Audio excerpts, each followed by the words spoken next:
আমরা এখানে ছুটে এসেছি, সুতরাং আপনাদেরকে বুঝতে হবে এই দাবির সাথে, এই দাবি বাস্তবায়নের সাথে আমাদের কোনো খবর নাই, কোনো কৃপণতা নাই।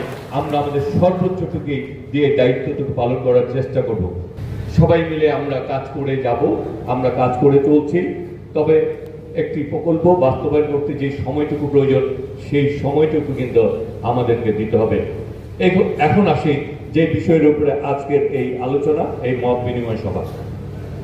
আমি মনে হয় আমার প্রশ্নের উত্তর দিয়েছি, আর আমার আগে যারা এই দায়িত্বগুলি পালন করবেন তারা কিন্তু আপনাদেরকে কথাগুলি বলে গিয়েছেন এবং তারা বলেছেন তারা এই দাবি বাস্তবায়ন করতে চান, কিন্তু বাস্তবায়নের আলোকে এই কাজ করতে যে সমীক্ষাগুলি প্রয়োজন, যে জরিপ প্রয়োজন, যে কাজগুলি প্রয়োজন, সেই কাজগুলি সম্পূর্ণ হওয়ার পর আসলে পরিপূর্ণভাবে বলা যাবে এই কাজগুলি কবে হবে।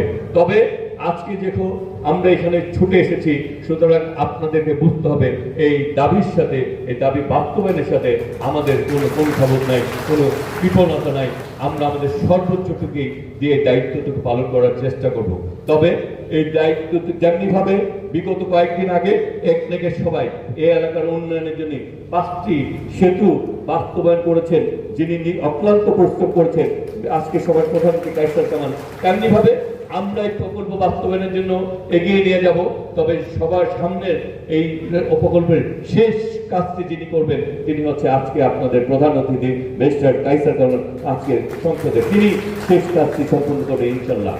তাই আমরা বলি, আমরা সকলে মিলে বাংলাদেশ, সকলে মিলে গর্ব দেশ, সকলে মিলে কাজ করতে হবে।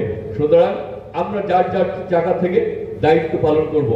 আজকে কেউ যাতে কোনো কর্মকাণ্ডের মাধ্যমে দেশকে অস্থিতিশীল করতে না পারে, গণতন্ত্রকে বিঘ্নিত করতে না পারে, আমার দেশের উন্নয়নকে বাধাগ্রস্ত করতে না পারে, আমাদের মাননীয় প্রধানমন্ত্রী তারেক রহমানের পরিকল্পনার ভিত্তিতে যদি আমরা আমাদের দেশকে গড়তে পারি, আমাদের আজকে সবার প্রধান অতিথি ব্যারিস্টার কায়সার কামাল তার হৃদয়ের গভীর থেকে এলাকাকে যে উন্নয়ন করতে চান সেইটি যাতে কাজ করে চলতে পারে, কাজ বাস্তবায়ন করতে পারেন, সেই জন্য আমাদের আপনাদেরকে সেই ঐক্যবদ্ধ থাকতে হবে। সেই ঐক্যবদ্ধ আমরা সকলে ইনশাল্লাহ থাকবো তো? আমরা সবাই এলাকার উন্নয়ন চাই তো?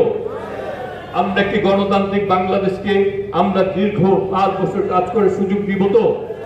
ইনশাল্লাহ আমরা সবাই মিলে আগামীর বাংলাদেশ গড়ে তুলব।